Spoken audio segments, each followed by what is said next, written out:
This is my chainsaw. It's an early 70s Remington SL11 with the automatic and manual oil.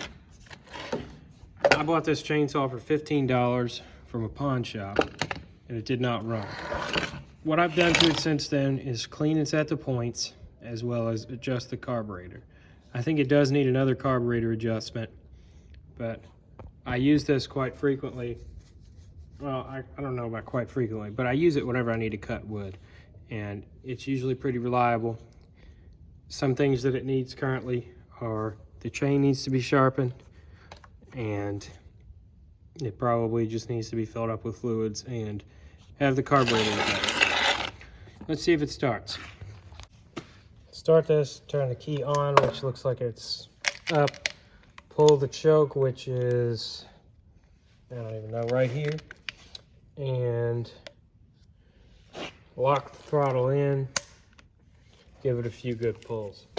So I'm going to turn it around here and give her a yank. Sometimes I will wedge the throttle open with my foot here.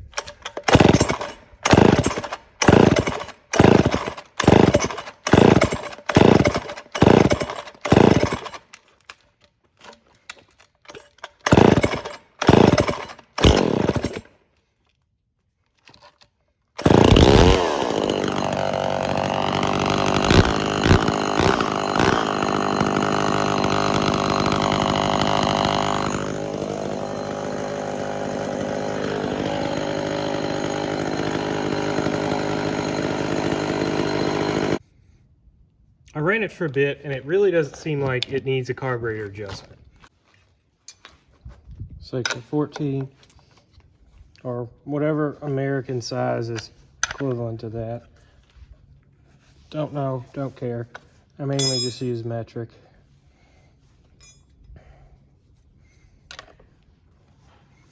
I mainly come from working on scooters and things like that, and it's pretty much just metric sizes. So that's why I'm not as good with SAE. I do know the main ones, you know, 5/16 and 8, and 1/2 inch is slightly larger or whatever than a 13, or 13 slightly larger than a 1/2 inch. So now we'll take this off, minding the washers, knock the crap off of it.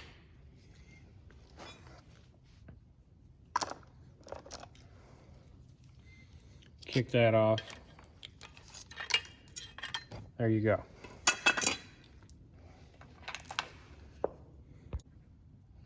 While I'm in here, I like to do a few things, and the first one is to just blow all of this crap out of here. And the main part you want to get the crap out of is right in here where the oil comes in. I don't know if you can see that. Zoom in a bit. See, the oil comes out of this little hole here, and you don't want that clogged. So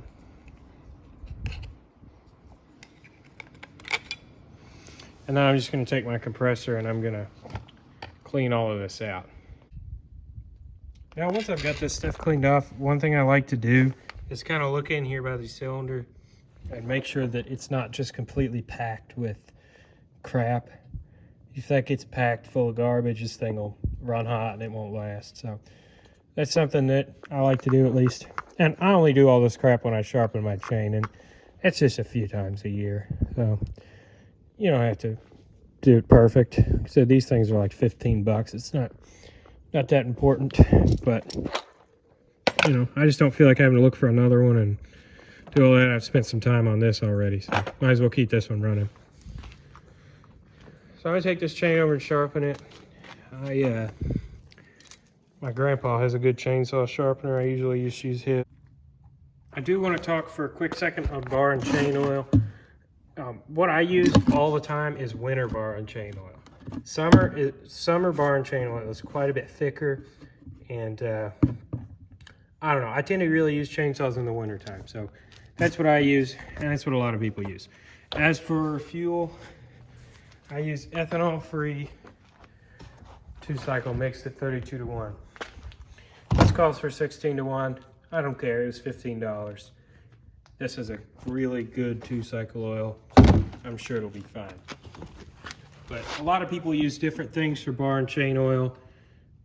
Again, not a space shuttle, doesn't really matter. To me at least. As long as it doesn't have chunks of stuff in it, it should be fine, I think. The reason why I use bar and chain oil is because it is cheap, like really cheap. This whole gallon is like $5 or $6. So, and that lasts me a very long time. It also sticks to the chain really well. That's what it's designed to do. So that's why I use bar and chain oil. It's just cheap, really is the main reason. So really quick, I'll try and show how to do this. You just want to graze it just gently. That way you can feel and see that it's good and sharp. If you take too much off, it'll get the tooth too hot and it'll ruin it. So just kind of, that's what I do. It's probably not perfect, but oh well. So I quickly want to talk about adjusting the chain. This is really important. When I first got my first chainsaw, I did not do this correctly and I had the chain jump off. This is something you want to check on throughout while you're cutting wood. And how I usually set a chain is to where when I pull this as hard as I can, you can barely get these two out. So you grab onto one tooth here and you can barely get the others out. You notice if I pull on mine, I can get more out. And that's because this is an older style bar without a sprocket in it.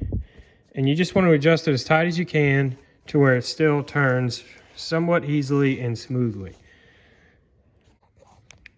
So finally, I want to cover adjusting the carburetor on a chainsaw. I'm also going to talk about adjusting the carburetor on a weed eater or a leaf blower when it's needed, but I'm mainly going to talk about a chainsaw and how a chainsaw is different from those and how you're going to adjust it differently if you don't know. So the first thing you want to do is find your low and high speed adjustment screws. This is a very old chainsaw. These are very easy to get to and they're already flathead screws. Some newer saws, they're not flatheads, that require a special tool or they're a little different. And for almost all weed eaters and leaf blowers, they are not flatheads. But anyway, on this chainsaw, they're right here, they're easy to get to. They just come off the side of the carburetor. So you want to know which one is which.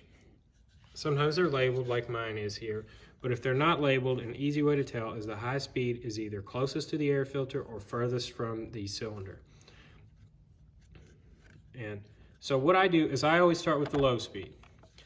And you get the chainsaw idling, and I turn the screw in until it starts to die, then I back it out until it's at its highest idle. Then I keep backing it out until the idle starts to drop. That's where I keep it. Turning it in leans it out, turning it out richens it out. The high speed is a little different with a chainsaw than a weed eater or leaf blower. The way I do a chainsaw is I back out the high speed screw while holding the engine wide open until it starts to four-stroke or make like a burbling like sound. So it'll rev to its highest point, then keep turning, then it'll start to four-stroke. And I usually leave it where it's four-stroking on a chainsaw, or sometimes even richer. If I were adjusting a weed eater or leaf blower carburetor, I would run it out until it starts to four-stroke, then I would turn it in until it stops, and then turn it in another quarter turn. The reason why I leave a chainsaw richer is because I'm tuning for when it's under load. With a weed eater or leaf blower, you don't really have to tune for under load. But with a chainsaw or a tiller or something like that, I always tune for the load and not for without a load. It's really easy to do. If anybody has any questions, let me know. There's a ton of other videos on chainsaws. My favorite chainsaw video, I think, is Andrew Camerata's video. It's about an hour and 20 minutes long. He talks about how to work on chainsaws and how to use them. It's really useful. So if you're more curious about chainsaws, check out that video. Before I'm done here, I'd like to give a shout out to a good friend of mine, Jackson. His channel is JT's Lawn Maintenance and More. He's really good at working on lawnmowers, much better than me at it. And he's just a really nice guy, and he's really fun to work on stuff with. So definitely give him a follow. Also, I'd like to note that I'm not a professional, and what you see here, take it with a grain of salt. I do this stuff for fun, as a hobby, and as a way to make a little extra money while I'm in college. I've never had any professional training of any sort. It's just fun for me. Most of the stuff I've either learned from my grandpa, who's a small engine mechanic, or from YouTube videos. Of course, with chainsaws, they're like the most dangerous thing I have in here. So definitely worth being careful, always wearing safety glasses, earplugs, whatever, that stuff. That should be obvious, but again, I'm not liable for anybody hurting themselves or, doing anything. This is just for fun and for entertainment only.